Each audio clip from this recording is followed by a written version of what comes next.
I think that's a crucial part to really stay on track, show up every single day, keep myself accountable, have that consistency when the storm comes to actually be on track. Because if the why is big enough, the how is not important. I will figure it out and I will stay on track, but only if it's truly what I want. Hey, it's Rocky. Welcome to Richer Soul. Today's guest is Pascal Bachmann, who will share how to live life fully.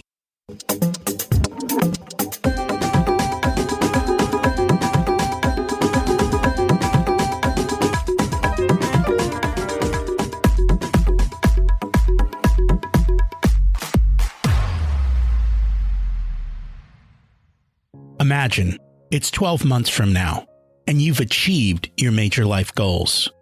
How does it feel to be in the best shape of your life? To wake up energized, excited about the day? To have great relationships and friends who support you and propel you forward? How does it feel to have an excess of money, to be able to make the choices you want? To be fearless and open to trying new adventures? Imagine being connected to the universe and it providing everything you desire. It's possible over time, and your past does not dictate your future. The only thing holding you back from this vision is you. It's time to take control of our thoughts and use them to our advantage. Welcome to Richer Soul, where we achieve our dreams and create harmony to health, wealth, relationships, time, and spirituality. If you have not had a chance to listen to episodes 1 through 9, I encourage you to go back and listen to the framework behind Richer Soul and how to create the life of your dreams. You can also find all the show notes for this episode at richersoul.com. Today's quote is from someone who I have no idea who. It's anonymous. An intelligent person learns from their own mistakes, but a genius learns from the mistakes of others. Which do you prefer? Your own mistakes or learning from others? I prefer to learn from others. That's why I love to read. People share the details and advice that helps me to prevent those mistakes in my life. Before we chat about that, let's get back to last week's action step, which was to create an inventory of your financials, build your balance sheet and income statement. It's the basics of what we always talk about, and we covered it back in episode 7. Hopefully you've already done this. I've been doing it for 30 years. It's one of the reasons I am at where I am at today. Compounding works. So does defining life and what you want. That's very important. We've talked about it in the past, and yet we still haven't got the message to the masses. I just got back from a business conference, amazed how many of them haven't studied the mistakes of others. My guess is they're going to make those same mistakes themselves. We get too focused on our daily life and don't spend enough time growing and learning. For me, it's a core value. I'm constantly trying to get better and be the learner. What about you? If you're listening when this launches, we're about to start a new year. Have you set your goals and figured out the action steps and have your plans in place? I follow the 12-week year, so I know my plans for the next 3 months. I know what I need to crush. I started planning back in October. Part of the plan is to say no to everything except the one thing I want to focus on. And that's important. And we're going to talk a little bit about that today.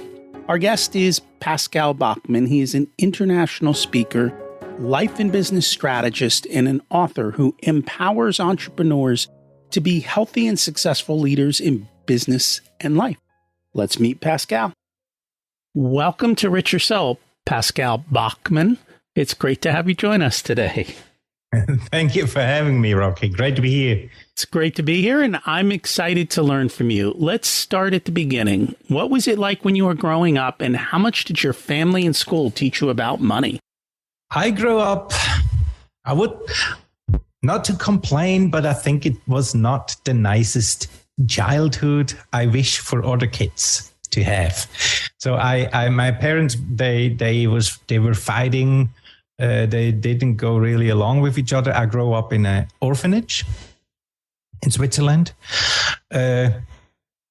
Yeah, I kind of learned it my way. I tried to have it my way, became a rebel, didn't listen to pretty much anyone. And that wasn't how society or people around me appreciated it. And I started to distance myself from a lot of people. And yeah, did pretty much everything that I believe you shouldn't do.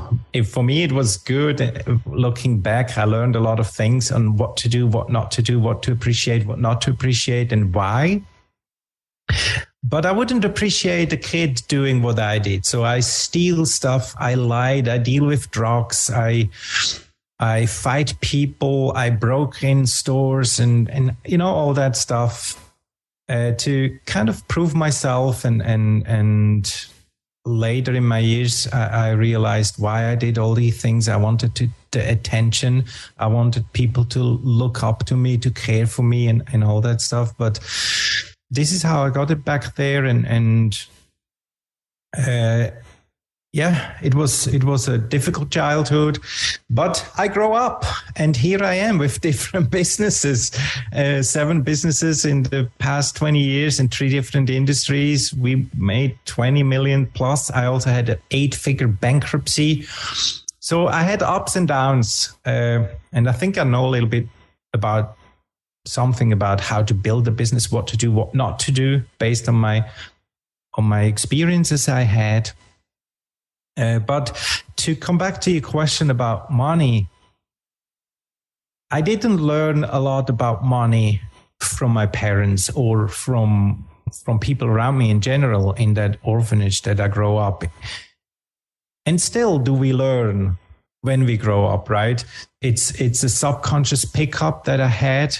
My belief based on how I grew up, if it comes to money, was money is something that you have or don't have. It's for the rich people. Even owning a house, for example, I grew up living in an apartment.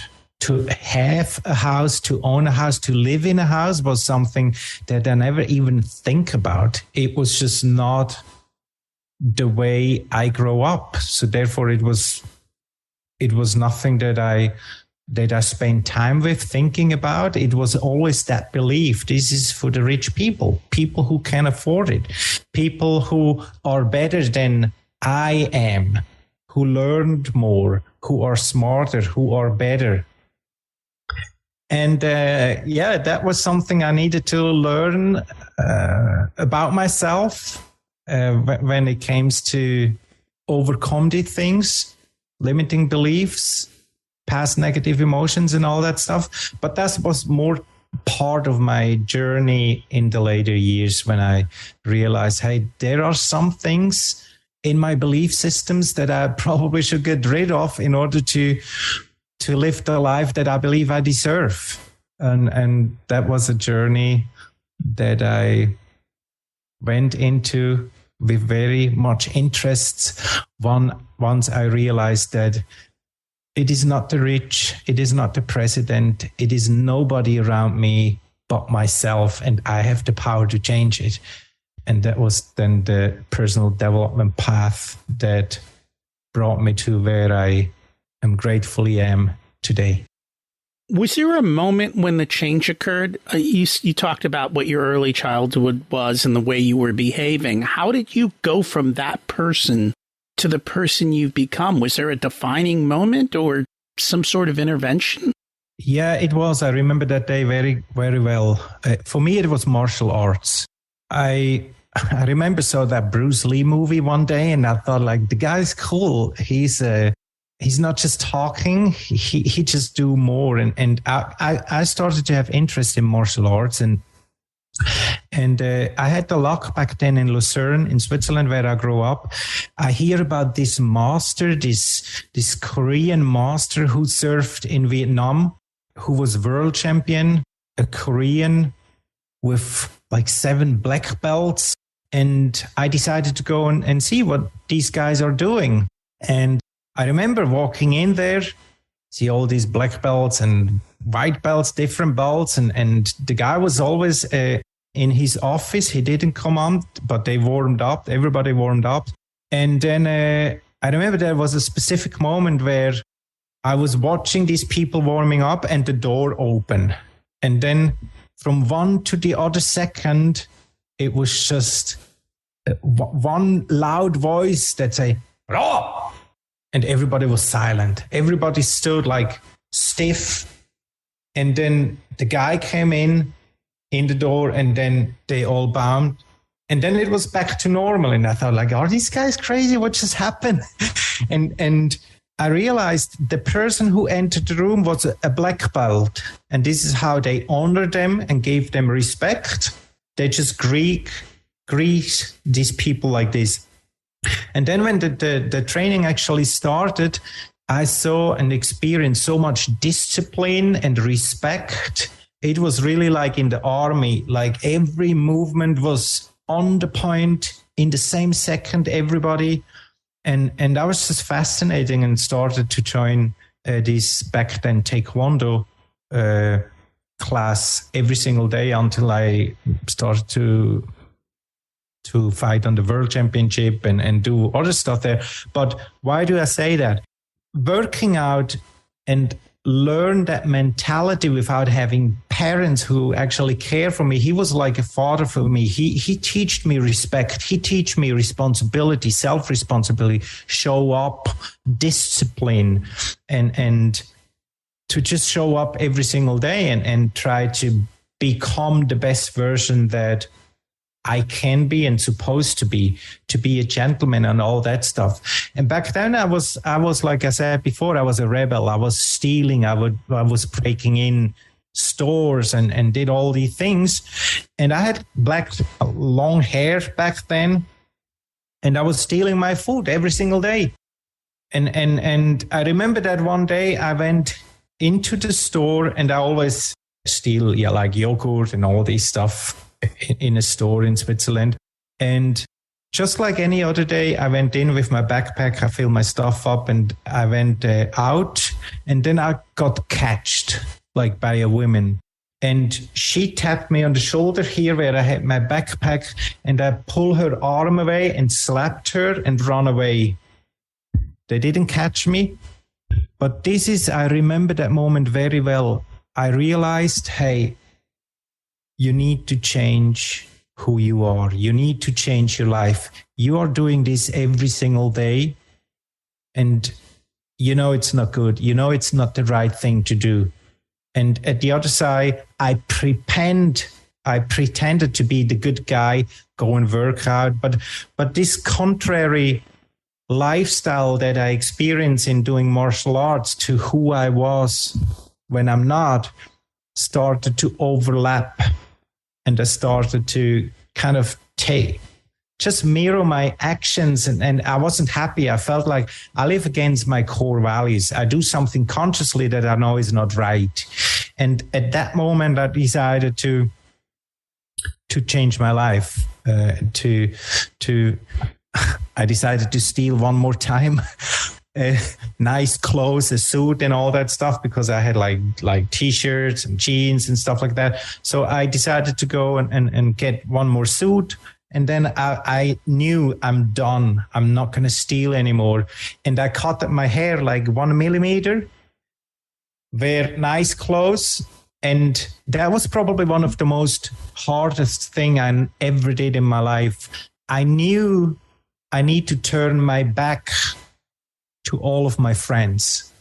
I was 16 or 17 then, and all my friends, we smoked joints. We did all that stuff together. We were dealing with drugs, and we were a gang and hanging out every single day. And I knew exactly, without me turning away from them and just hang out with the people from martial arts, I'm not going to make it. And that's why I decided to have that extreme change, to have the short hair. And people don't even recognize me in the beginning. I changed location. I wear different clothes. I hang out with different people.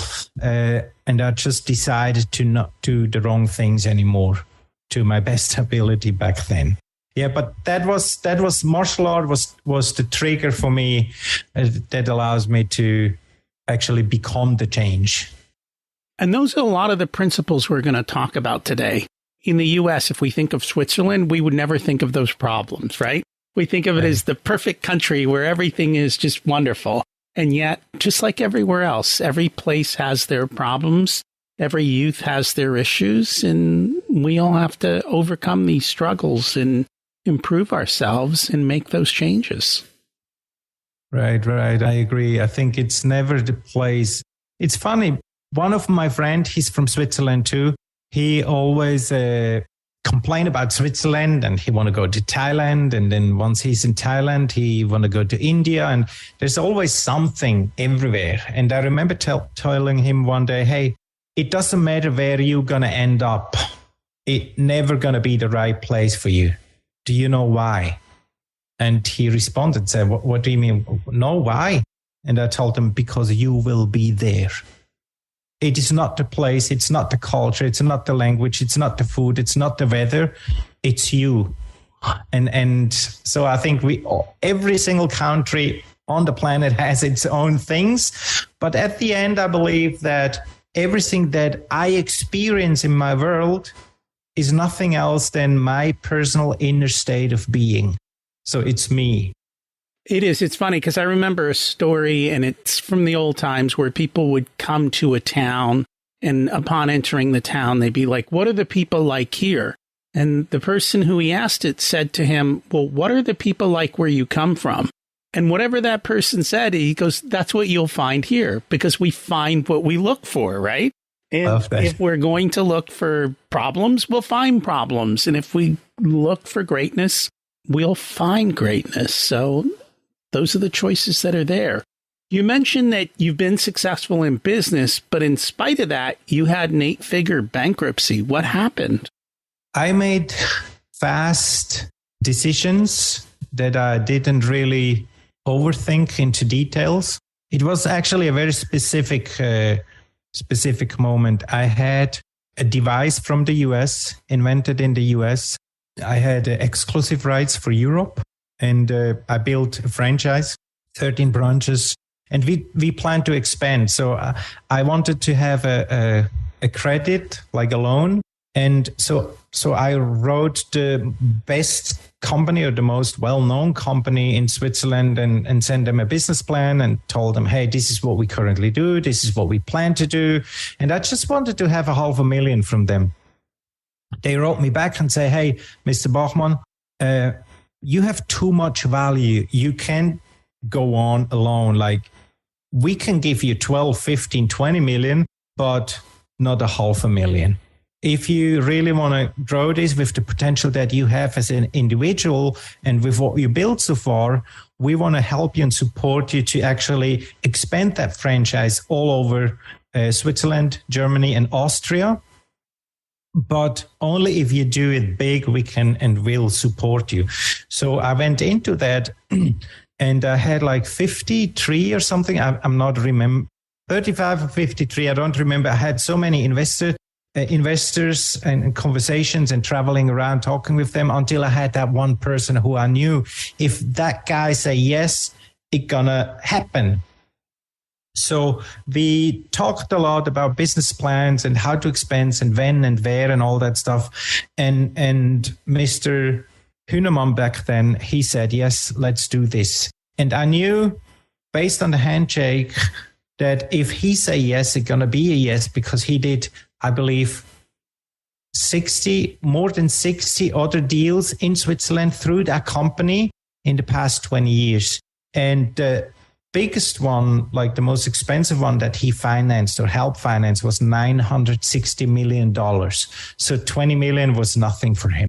So based on that handshake and the agreement and all that stuff, I signed different other contracts with a personal liability too early.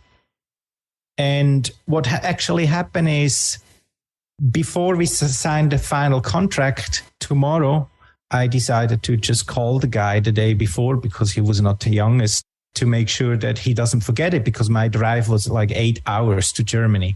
And he didn't pick up the phone. And later, at the same night, I got an email from his wife that said, "Dear Mr. Bachmann, I'm sorry to tell you that my husband passed away yesterday night." Mm. And I was like, what does make me more sad or upset right now?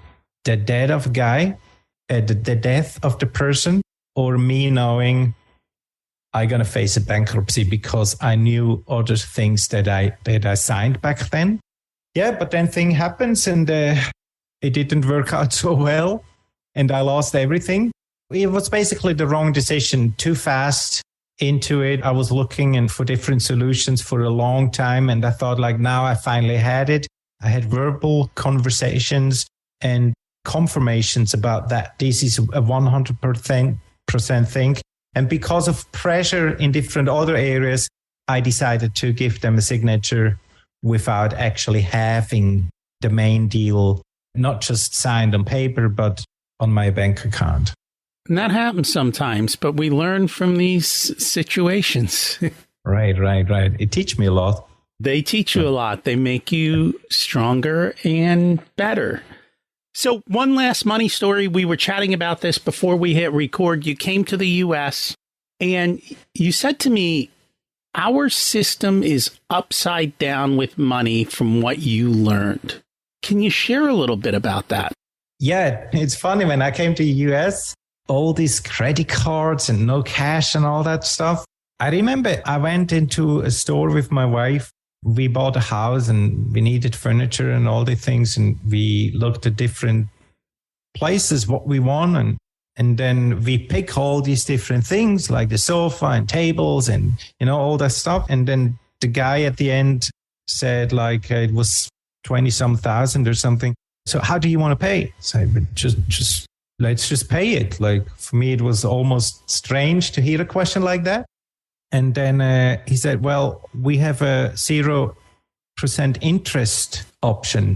And all that was new for me. And then my wife said something to him and say, yeah, let's check it out. I thought like, okay, if there's 0 interest, what do you need? And so he asked for the information. So we gave it to him. And then he told me, well, we can't do it in your case. And I told him, what do you mean? Like, I don't have debts. I paid everything. My credit should be perfect, because he was mentioned the word credit score. And I never heard that before. We don't have a credit score in Switzerland. It doesn't exist. And then he said, no, you don't understand. I said, what? No, you don't understand. I never borrow anything. I don't have a credit card that is in the minus. I don't have any debts. What's the problem? And then they started to explain me, well, in the US, you need to create debts in order to have a good score that allows you to get more money. And I was like, how sick is that? Like, when I grow up, like, you want to buy that? Do you have the money? No, don't buy it. Deal gone, over, no question. But here, you want to buy it? You don't have the money? Not a problem. It's even good for you because you can increase your credit score. So I started to slowly understand why so many people in this country have problems, and not just the people in the country, but the country itself. So that was kind of weird of me. For me, this is like not like, that's why I say upside down. This is not how it's or should be, in my opinion. I believe like deserve, first serve and then deserve. In other words, go do your job, get the money, save it. If you have enough, go buy what you want to afford, go buy what you want to spend it for. And that's the right thing. And everything else, yeah, it's not how I recommend it to be. We consider a credit score to be a sucker score. It means you've been very good at being a sucker and borrowing money, getting yourself in debt. And I think, well, we'll see how, with the economy changing and interest rates going up, I think people will see surprises and shocks, and they will realize how quickly things can overwhelm them. You know, small debts add up very, very quickly. And pretty soon you're stuck on a treadmill that you don't like anymore. And then, as you talked about, you go through bankruptcy and you got to rebuild and figure your way through. It's easier to learn from the lessons of others than to have to feel the pain ourselves. Choice is ours. Choice is ours. Definitely, yeah. And so part of that, you also use the profit first system. And I think you said you chose that because it helped you with these different situations. But what I loved about it is you don't do the work. You have someone do all the work for you. Yeah, this is my finance and operations guy. He used to be an accountant. He used to work with all these numbers and still do it. And I just trust in his ability and his experience on how to use the system or specifically profit first. On one side, at the other side, this is how I grew up in Switzerland. First, you have your expenses. You have a very clear list of what you need to pay, when you need to pay it before you touch any other money. But what I found interesting is that system that Profit First provide that allows you to actually support that credit score and have a very clear overview where to do what with the right percentage amounts. That allows you to control your finances in a way that I believe you need to be able to control it here, especially in the US. So what I do is I send Paul every month my statements from all the banks, and he pretty much take it and split it up and can tell me exactly what I need to do where. Even, hey, I recommend you to open a new bank account here, a new credit card here, to kind of spread everything out in a way that allows me to have a good overview and be in control of my finances every single day. And at the end of the day, when you control your finances, you have the time and the freedom to do everything else you want and love. And that's what we're going to talk about next, that ability to do that. And we kind of chatted about this before. So the question is, what's more important, business or life strategy? For me, the question or the answer to the question is, I believe first of all, I believe business is just part of life. And then I believe it is about the strategy, because a strategy is a strategy. Where do we apply a strategy is the important part, in my opinion, because so many entrepreneurs or people out there in general, they have strategies for pretty much everything, but for life. And we know all this circle of life from Tony Robbins and different other coaches with these 8, 9, or 12 areas. It was just too complicated and too much for me using those things in different areas of my life for years and teaching it. So I kind of simplified for me and call it Core 4, which is all about health, mind, harmony, and wealth.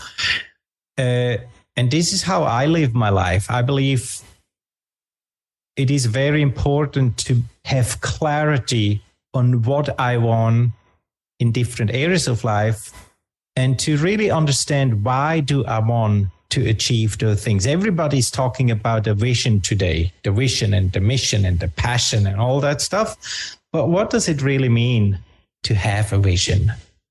Like, how clear is that picture of your vision? How much time do you spend every single day in that future? How does it feel like? You know, to really, and then we have manifestation and all these words coming up. But what does it mean? And these are things that I'm very profound in. And I work with a lot of business owners in that area because, again, to have a vision statement on paper and nobody knows it, or to have a mission statement on paper that sounds perfectly fine without being on mission every single day with how I think, act, and feel. And what does it mean to be on mission? For me, to be on mission is my identity is in action every single day. this is when I am on mission. And these things I believe are super important if it comes to having a strategy, or to go back to your question, what is more important, business or life? In terms of strategy, I just believe it should merge and it should contribute to each other, because at the end, we all want the same thing. We want fulfillment. And it's our responsibility, and we can create a plan for it and learn how to follow the plan. How many people do this? Good question. Like, do it right. Even attempt. I think a lot of people, like a lot of business people actually that I talk to, they have a mission statement, they have a vision, but when I go deeper with them and ask some questions, I realize they didn't go deep enough. There's clarity lacking.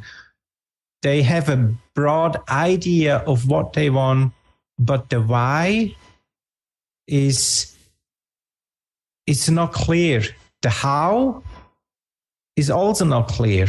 And this is when everything falls apart. And I mean, statistics shows it to us, how many businesses fail and bankruptcies or stop after they started. And I believe it has to do a lot with lack of strategy, with lack of clarity, with just following a dream that often becomes an illusion because there is no strategy that is profound, that has a foundation that allows these individuals to actually build a business that becomes a profitable business that allows them to grow.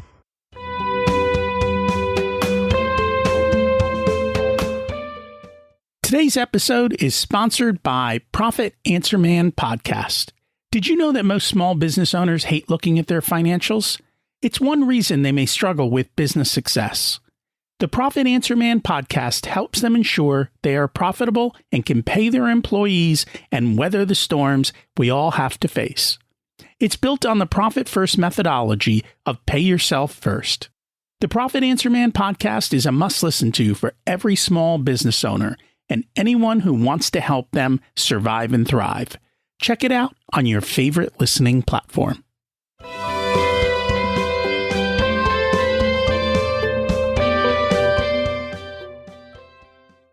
For me, in order to come up with a strategy, it seems like we need clarity on what we want first and foremost. Because if we're not clear on what we want, and then making sure what we want is what we really want, and making sure we're going the right direction, because you might say, I want this, but if you're not willing to pay the price for that, you're not going to have that. Going right back to the beginning of what you talked about with martial arts. You want to have a black belt, it takes a certain level of consistency, effort, work, and years of doing that in order to achieve it. If you're not willing to pay that price, you're not going to have that result. I think a lot of people, don't pick their target. And as you said, I don't think they're clear on why. And then without that, it becomes very hard to build a strategy, because then we're just bouncing off of shiny object after shiny object. I completely agree. And this is where I have a different take on many things that the market actually talk about, like social media and all these gurus out there. I hear that so often. If you really want to have this, then you need to sacrifice and blah, blah, blah. I believe we don't have to sacrifice anything. Paying the price, yes. But sacrifice, I think it's for me, complete wrong word. Why should I sacrifice anything? What does it mean to sacrifice? If I want to achieve something, if I'm very clear on what I want and why I want it, my love and my passion to achieve that one thing, if that is really what I want, like you just said, then there's no sacrifice. There are just action steps that I know I need to take in order to get there. So why should that be a sacrifice? This is already the mindset and the belief that people have. sacrifice equal, I don't like to do it, but I have to. I want all these things, but I can't anymore because. No, it's just part of how I get there. And I need to teach myself, how do I love or learn how to love these steps that brings me to where I go. So it's not anymore, I have to sacrifice to get there. I need to realize and understand, if I really want to get there, these 2 or 3 steps that I don't like to take because it's not what I enjoy doing, but it's part of what I have to do in order to get there. So I learn to love these steps because I know it contributes to achieve my goal. Or I'm in that process and I read the book behind you, The Who, Not the How. I learn to hire the right person or to create the right thought process. Who else could do that for me? Because I don't like to do it. I'm not good at it. Who can do it for me instead of me figuring out how to do it? But it doesn't have to do anything with sacrificing. And then the second thing that I want to mention real quick is what you just said, like to be really clear on what we want. I think that's the crucial part. Is it, do I really, really, really want that? And why? To really figure that out and have clarity on what I truly want and why I want it, and to make sure that what I want is in line with who I truly am, like my core values and all that stuff. Is it something that I want from within, or is it an expectation, even subconsciously maybe, that I try to fulfill from my childhood, from the people around me, to prove something and all that stuff? I think that's a crucial part, to really stay on track, show up every single day, to keep myself accountable, have that consistency when the storm comes, to actually be on track. Because if the why is big enough, the how is not important. I will figure it out and I will stay on track, but only if it's truly what I want. And I think that's where people get confused. But you're living that, because I know it sounded like you didn't want to deal with the finances, so you put a finance person in place. You put a finance system in place, and then you let them manage it, and they come back to you and tell you what's going on so you can control it. And it's okay to let other people help you, which I think people struggle with. They think they have to do it all themselves, which isn't the case. But I think too often, especially in business, everyone says, oh, I want a 7-figure business. I want $1 million in sales. I want an 8-figure business. But there's no why behind it. It's a number that they picked out of the air because they think that will make them important, which comes back to what you're talking about, which is the subconscious habits and beliefs we have from when we're kids. Oh, that's how I become important and valuable in the world. Yeah, I see it exactly the same way. And at the end, it affects all areas of life. I mean, this is just where it starts, and it goes over to our health, to our relationships, it just overlaps into pretty much every area in life, and that's why I believe we should and need to pay attention to all areas of life equally and incorporate them in our strategy, in our weekly plans, and do something for all parts, if we like it or not. We need to pay attention to it. And there are areas where we need people who support us. I have a team right now we are 8 people. Not because I want to have a team. I need people who support me. I need people who have better skills in certain areas that I know are part of my business and of my growth strategy. And then I need to develop other skills in myself, for example, to trust these people, to let go, to allow them express themselves. And then we are already in company culture. Do they work for me or do they work with me? So it's all overlapping somehow. And to know that and to stay coachable and to keep learning and incorporate all these strategies and things that we learn I believe makes the difference at the end. And I think that's very much a US thing, that everything is in silos. They don't understand what you do over here is going to have effects all around you. And yet we tend to silo it and not think through, hey, if I make this choice, what are the ripples that are going to be caused by that? And what does that end up changing? And one of the biggest is health. I think too many people chase money and then they lose their health, and then they give all their money back to get their health. And so it's that constant back and forth.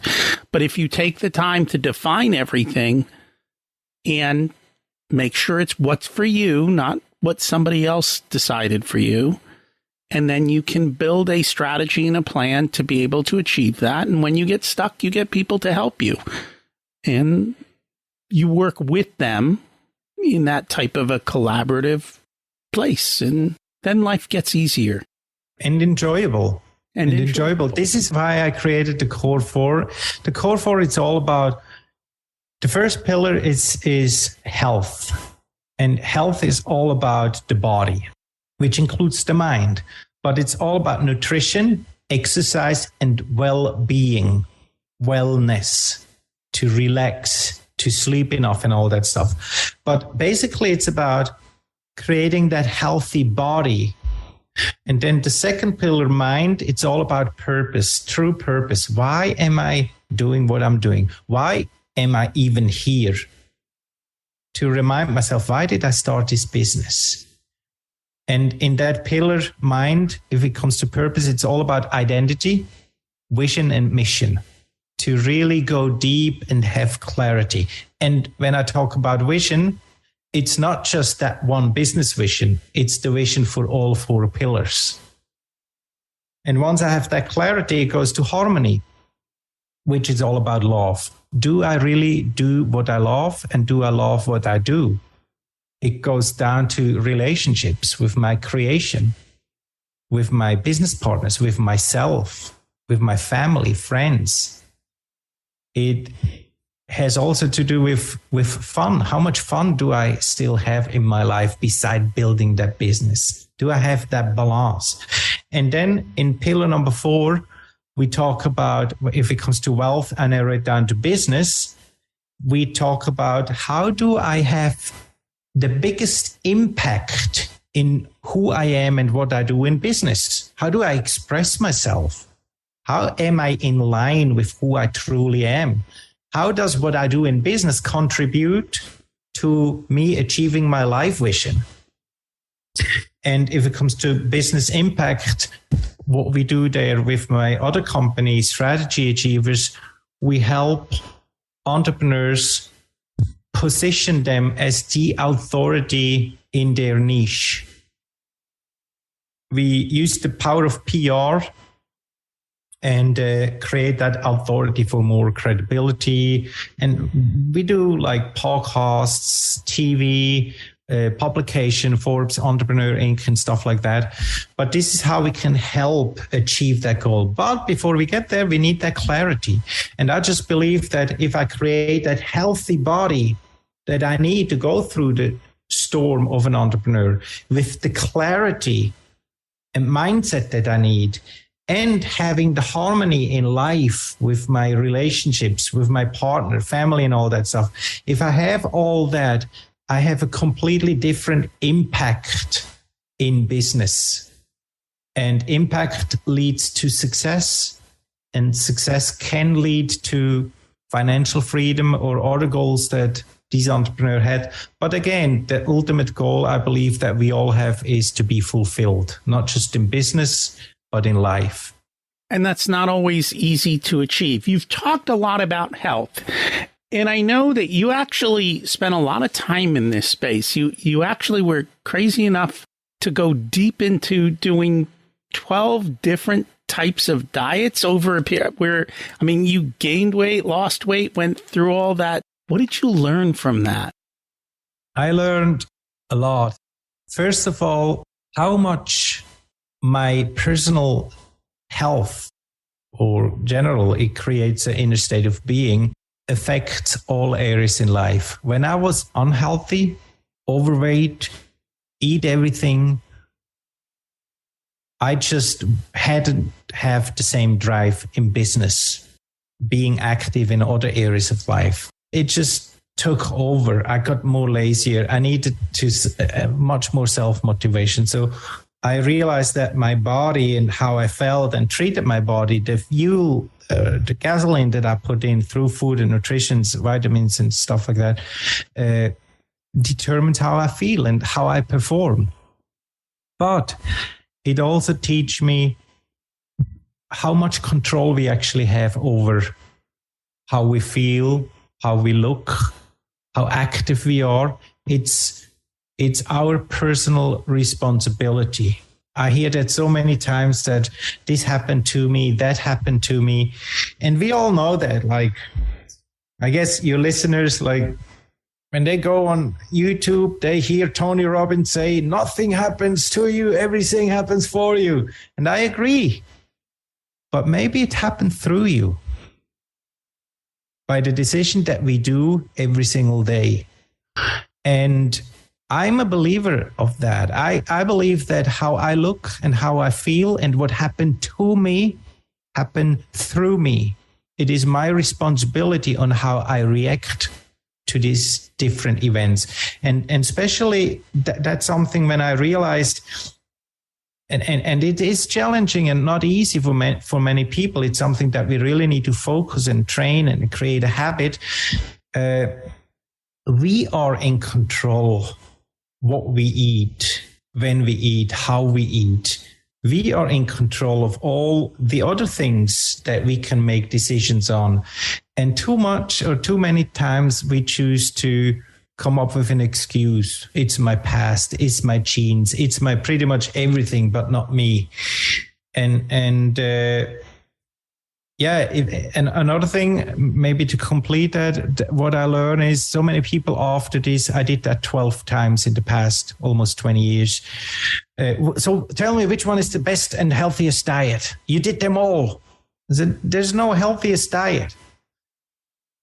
There's just something that goes with who you are, and some other things no. So what we need to learn is to listen to our body, because our body's talking to us 24/7, a lifetime. We just don't listen. What our body needs is what we determine throughout the day or throughout life.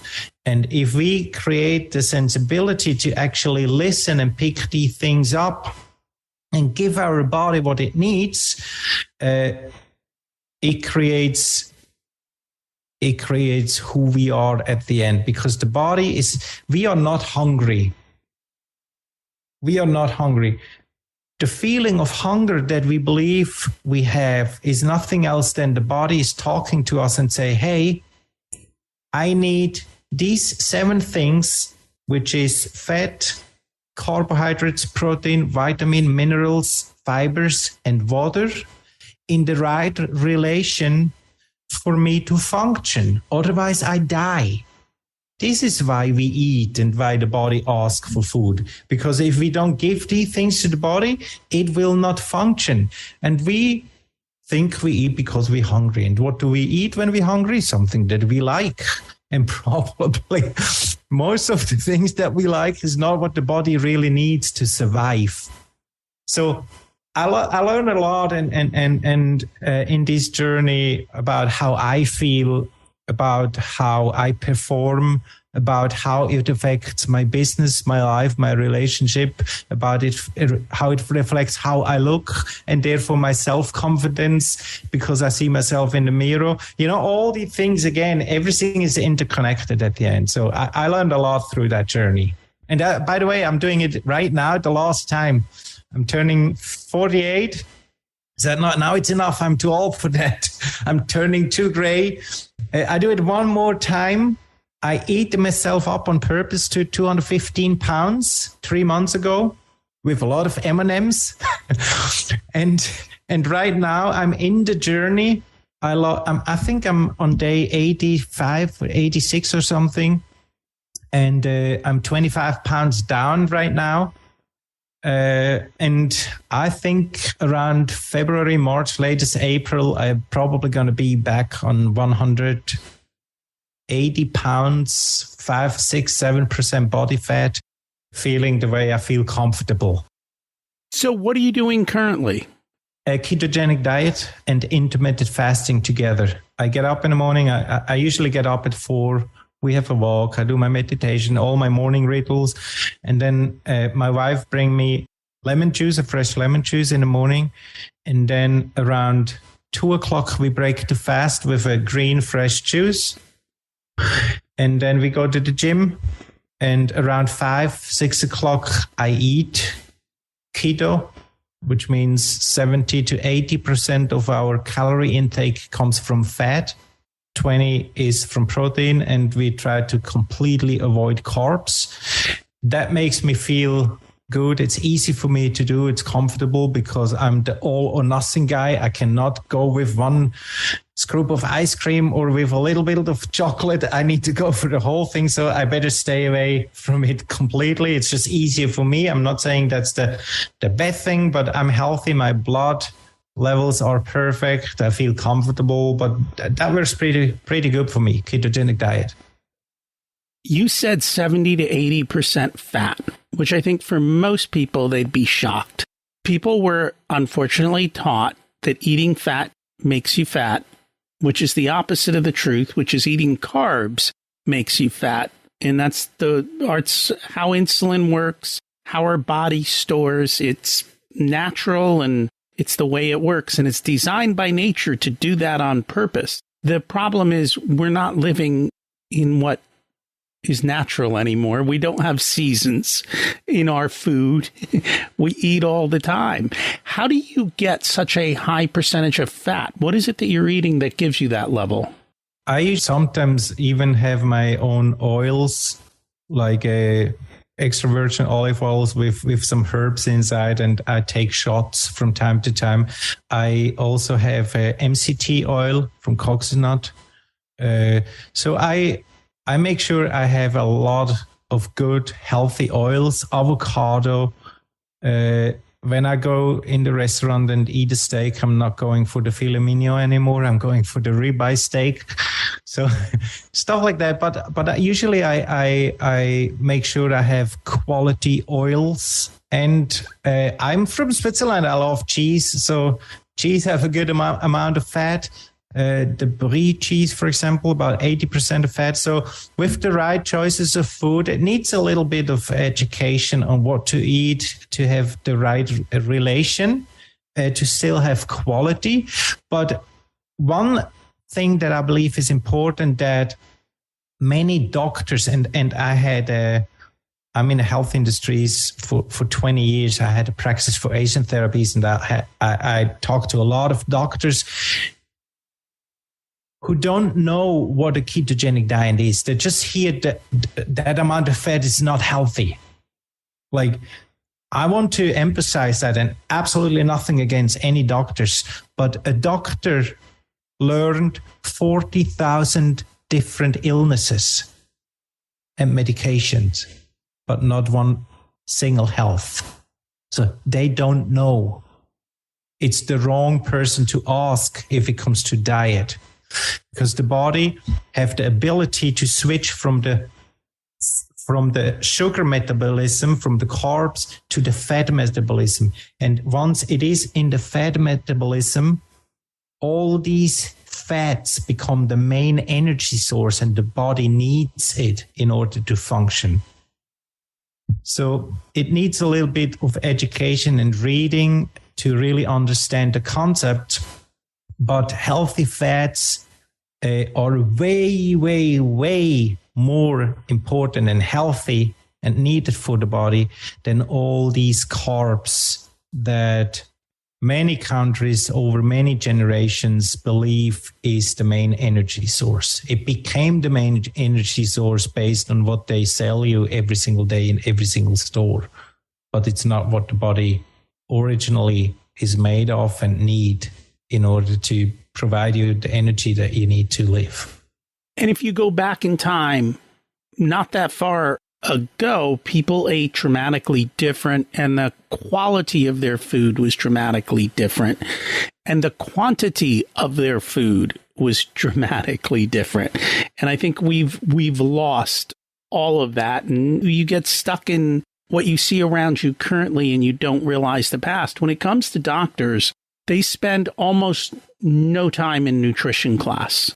They spend almost no time in pharmacology class. So they're handing you these drugs that, quite frankly, they don't even understand. And there's so many of them, they can't understand. They just know, oh, this is the one I'm supposed to use. And the reality is they get into habits themselves. And so they have their go-to drugs because they can't keep track of everything. And unfortunately, when somebody comes in to see the doctor, they don't want to hear the following words: try a little diet and exercise, go do some work. No, they raise their hand and say, give me a pill so I can get back to, living my unhealthy life. And that's just where we're at, unfortunately, in society. I couldn't agree more. And I think it also requires the society in general to think and not just to be followers. And in Switzerland, I want to make a short example.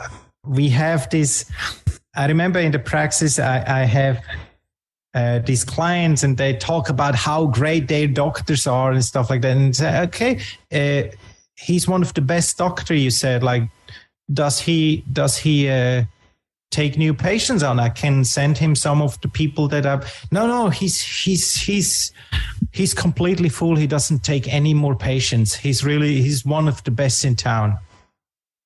And this is what many people hear. Maybe even in the US, you hear statements like that. But let's think that through. If that doctor is really that good, shouldn't he take new clients and patients on every single day because everybody that he has, he make them healthy? Something is wrong, right? They stay all sick. That's why he doesn't have space for new ones. These are sayings and sentences and patterns, and people just like, oh, you must be the best. Really? The best in subscribing medications and keep clients? Or the best in making people healthy? And I think in many areas, we stuck in these patterns that we don't think. We just follow something because we learned it. We think and believe this is how it's supposed to be. But to actually overthink things and use our own brain and say, let me think that through. What do I believe? How do I believe it should be? And not just follow patterns and beliefs that we think are right based on past experiences that we have. I consider myself always to ask that question. What if there is something else beside what I believe? It just opens up doors, and sometimes wonder happens just by staying coachable and think and ask the right questions. And one of my favorite questions is about how we can get people to take action. So I ask you, what is one action step people can take this week to improve their life? One action step, I call it the contribution finder. I believe to go over wherever state we are in life, take a piece of paper, make one line in the middle. On the left side, you write down passion. And on the right side, what am I good at? And then just make a list. This is what my passion is. These are the things that I'm good at. And then make a top 3, merge them and say, okay, this is what I love to do, what I'm good at, my passion, and this is what I'm good at. And then you have a list in front of you. And then ask yourself the brutal question, is this what I do every single day? Or do I maybe work in a job that has nothing to do with what I just spend a half an hour of my day or an hour? And ask yourself the question, is it worth to spend the biggest time of my life in an area that has nothing to do with what I'm truly passionate about and what I love to do every single day. And maybe that gives you the answer why you're not fulfilled, why you're not happy, why you're not waking up every day with joy, doing what you do and have the mentality, thank God it's Friday. Because I love to get up. I love to get up on Monday and work on my passion because I love to do it. I want to get one step closer. So this is one of the action steps that can be very difficult for many people. And then I hear many people scream and say, I'm not telling anybody to quit my job. I just ask people to rethink, is what I am doing today contributing to my personal fulfillment and happiness? And this is a simple exercise everybody can do right now, to just cross-check and to be honest with myself. Don't even need to share that with anybody, but that's something I always recommend people to do, to cross-check. We're recording this on a Monday, and every Monday on social media, I start off my post with Happy Monday. And if you aren't thrilled with Monday, it's your own fault, because Monday and Friday should have the same feeling in your life. If you're not doing what you love, then there's a problem, and that's the symptom. And it took me a long time to figure this out and then to make the shift to finding that intersection. And there's a third part of that intersection: doing what I love, doing what I'm good at, and doing what people will give me a lot of money for. Nice. When you bring it all together, it really becomes fun, right? Because then you're rewarded for what you do. It's not easy to do. You have to spend time not looking out, but looking in. And I think looking in is the depths most people don't want to go into, unfortunately. I agree. And what you just said, I didn't know that. I love that, because that's part of the contribution founder. It goes on then, right? What you do, what you're good at. Now, what is the market opportunity? What can you do with that? How can you make, because we all have that story. We all have these gifts. We all have these talents, and we all can somehow make money with it.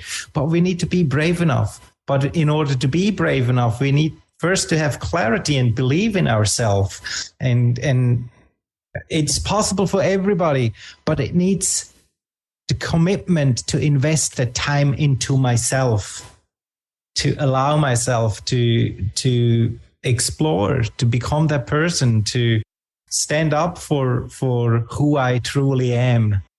I believe it's a beautiful journey. Yeah. We're all on it. You get to decide the destination. Right.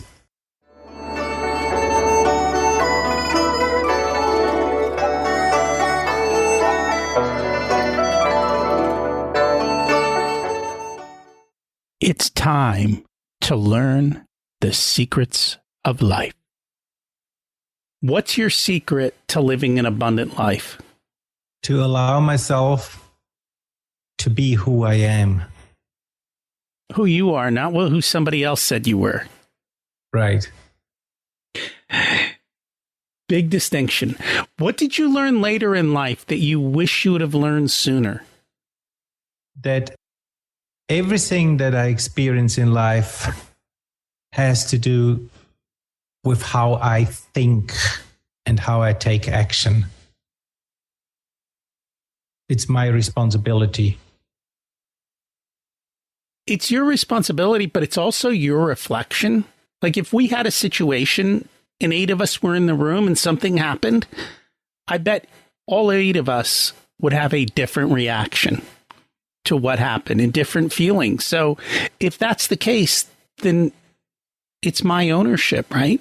I have to own how I feel, how I react to what happened. If you were to give an 18-year-old one specific piece of wisdom, what would it be? Sit down, figure out what you truly want, and create a strategy, start doing it, because the biggest poison in life is regret. That is so true. And we've had people on the podcast that will tell you exactly how to do that at 18 or at 17 and 16. So the resources are out there. You just got to go do it. If people would like to learn more about you and the services you offer, what's the best way for them to do that? My website have all the information, pascalbachmann.com. All my channels, LinkedIn is a good source, Instagram, or for business, it's strategyachievers.com, specifically for PR strategies, business and life strategies. So it's the websites with all the informations. And we will put those links in the show notes. Thank you so much for joining us today. Thank you also, Rocky, and it was a pleasure to be here. Looking forward for more. Do you have clarity on who you are, what you love, and the skills you possess? Are you using that intersection to live your daily life? It's best explained with the term ikigai. It's the intersection of what you're good at, what you love doing, what the world needs and is willing to reward you for. That's when life becomes fun. That's the place I live in. And that's our action step. Write down your passions and what you're good at and find the intersection between the two. Then ask, are you at the intersection of that in what you do? If not, figure out how to make that happen. It's magical. It's fun. Pascal also shared the core 4. How are you with those? Same principles as we always talk about. And are you thrilled with your health? We've had many episodes on this subject. Did you hear what he said? 75% fat in his diet. And his body fat's at 5%. That's wild. I'm going back to eating more fat. Next week, we've got Nikki Bayou to talk about how to think like a champion. I know you're going to love it. By the way, who do you know who would benefit from listening to today's episode? Would you do me a favor and share it with them? I'd appreciate it, and they would appreciate it. So thank you. Thanks for listening. Have an abundant week. Happy holidays.